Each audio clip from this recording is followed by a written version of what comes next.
Tolonase TV. Oh, bien-aimé, www.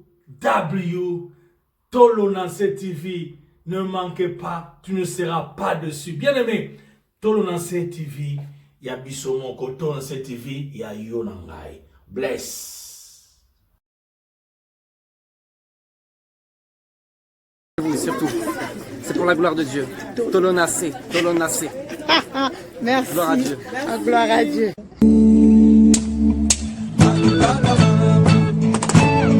Oh, bandana tika bakisi.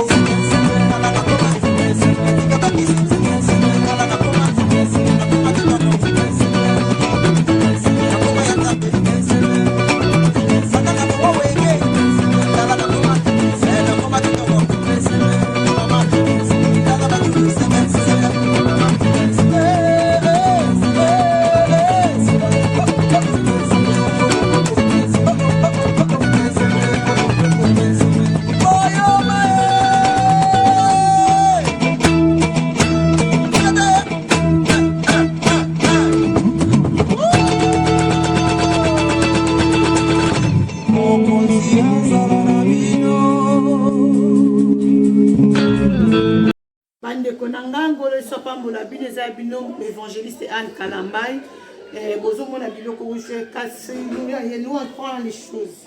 Ouais, ils appellent ça lisungi ya bandeko basungi préparation tozo préparer biloko tozo zo nyonso oza nango ya bilamba bana ya ba mama ya ba libana mibali ba chaussure akala obolata kate so bomoni boana ngona ndako botindela ngango benginga comme dit Maman Esther nzamba pambola biloko na obose utie pa Maman Esther nzambe apambola o Maman Esther abakisa ebele na lisungi na yo na tolo na se pardon na fondation moi sia mokonzi kaka nzambe apambola bino apambola frère Mulolo tu as contribué ce que tu as donné et kobimisa pe ka quelque chose pour na kosunga PPK ba ve biloko bozomona te pas frère Mulolo biloko mususu ba chaque mususu bozomona et outil.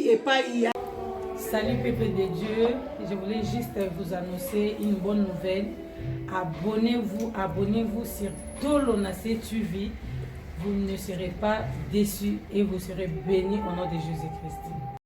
Nzambe vraiment apambola bandeko loso ba osunganga na biloko bozomona pe ekoluka pe susu moi 1 euro moi 10 euros pona koyeba komema yango na fret donc na sali moi caisse moko boye soko muno za na pièce oza na 1 euro oza na ba pièce na ndako no monelo ko sa tata 1 euro yo so pesa 1 euro okuna opération 1 euro okuna pesa 1 euro to chango na kati ya linzanza o na za nango e kobota kaka quelque chose pona kosunga biloko yo ekende donc bandeko basi basali si nzamba pambola en tout cas vraiment sœur Maria nzambe apambola pe na mama bozo kanisanga ba biloko nazozwa nazosala boza ekende kuna ekosalisa ekosunga donc mbongo wana ekosala ke efutila mwana moko boye azangaki minerval mbongo wana ekosala ke esombela mwana moko boye kaye mbongo wana ekosala ke esala soki nini donc oyo ekoki kosala bilamba oyo ekosunga. Sœur Marie-Anne Abia,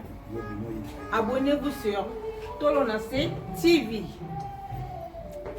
Le grand Idoine Fatois, l'ingénieur Serge Kabangu, Nalobi Nayo, Tego, abonnez-vous sur Tolonase TV. Hello guys, wherever you are, good evening, good morning, good afternoon. In this time, I want you to subscribe to TV and Tolonase TV 100% Jesus. Okay? Boss abonné en plus na Tolonase TV. Si tu as bana nzambe, si kama kambwa bien zalaka donc so bolingi bomona. Boss abonné. Abonnez-vous sur Tolonase TV. 100% Jésus, makambwa bien. Good things come to those who wait. If you want to see good things, if you want to hear about good gospels, you want to get the latest news, please subscribe to TV Tolonase TV 100% Jesus. Naïga koloba na batu nyonso, abonnez-vous na Tolonase TV. Sobongo landa l'homme de la repentance, le prophète Ézéchias Mboukou. Tous les vendredis nazana Tolonase TV. Abonnez-vous na Tolonase TV pour landa chemin de la repentance. Matthieu 3D.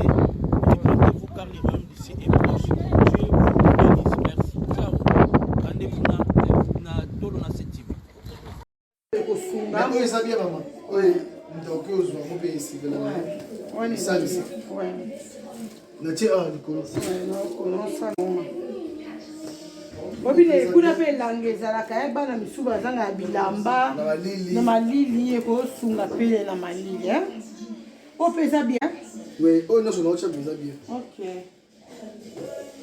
ya on a lingeza déjà ya ongumbama préparation pour mois de juillet donc mois de juillet maman tona c'est maman Anne Kalambay moi si en mokondi responsable de la fondation moi si en mokondi ye moko azokita vraiment na ki pona ba action otoza nango ya moi si en mokondi pendant le juillet donc bato sunga bosunga donc biloko no songo mona to sala o to bon c'est ça ka bato sunga mutu basungi donc yo peso oza na bilamba na ndako na obenganga na ozo oh mononde ça trop aider l'association Kaka. Mais les petits boys bien. Ça là, Isa.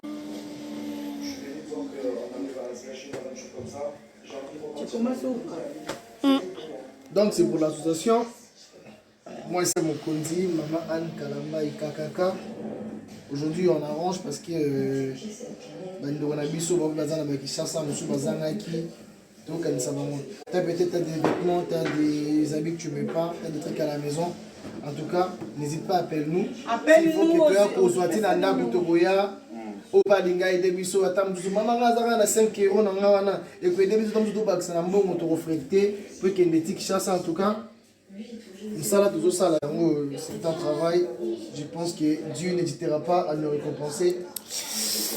Zamba Koussa.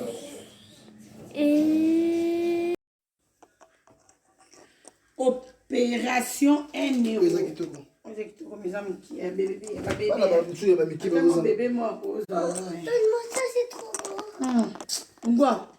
Opération 1 euro. Donc, Naza Alinzanza bientôt. L'homme de la repentance, na oya na église, na otika Linzanza pour na ba 1 euro. Mama capitaine, na oya na église, na ko déposer Linzanza wana obachaka ba 1 euro pour na lisu.